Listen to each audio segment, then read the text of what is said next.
guys आम company गोटे नुआ इंटरव्यू 30 आई नुआ लंच हो चलो देखिए ता कौन नुआ नुआ सिस्टम नुआ केम कर चलो देखिए गाड़ी के तो भल सीट कर हाइट भी भल कर गाड़ी लुक अलग प्रकार लगुच देखिले गोटे आट्राक्ट लगे लोक ये कारण लोक कम्फर्टेबल भल सीट भी कर सीट देखो लग्जरी सीट मिलता कर कम्फर्टेबल 3 जन आराम से बसवे और लॉन्ग ड्राइव ये गाड़ी ठीक माल भी भल लंबा 10 फुटिया डाला भी आउ भी क्लच ब्रेक जमी नॉर्मल रोचे आग डैशबोर्ड भी भल सिस्टम कर प्लेन सिस्टम आग लुकटा भी देखो भल लुकटा देखो लोगोटा भी केम देखा लोगोटा भी बढ़िया लगे वाइफर तो जमी सी मॉडल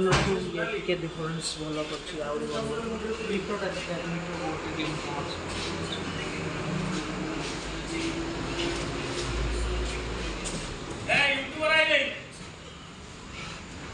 देखो डैशबोर्ड साइड रे गोटे गियर सिस्टम अच्छी लेफ्ट साइड भल तो ये लाइट एडजस्ट यहाँ अच्छी ये इको मोटर लेवल गोटे गाड़ी केमती लेवल देखा यहाँ गोटे स्विच अच्छी मानुअल इग्निशन स्विच भी ये देखी तो एबे आम इग्निशन ऑन करिया देखिए मीटर बोर्ड डिजिटल केमती कौन सुविधा अच्छी देखो स्टीयरिंग लुकटा भी भल लगुच टाटा लोगो अच्छी सनरूफ भी अच्छी मिरर भी अच्छी लाइट भी व्यवस्था भल अच्छी तो बेहस भल अच्छी आपन देखो भीतरटा केमती कौन कर डिजिटल सुविधा केमती कौन तो ये चाबी इग्निशन ऑन होती देखो मीटर बोर्ड तो गाइज गाड़ी सिस्टमटा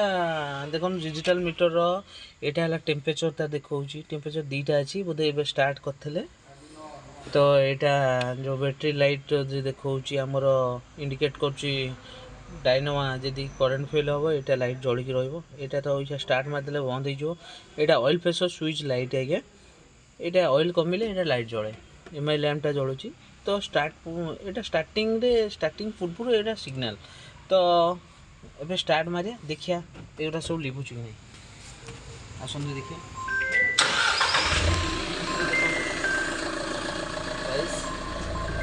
एवं सब लिपि जा स्टार्ट उपर अच्छी गाड़ी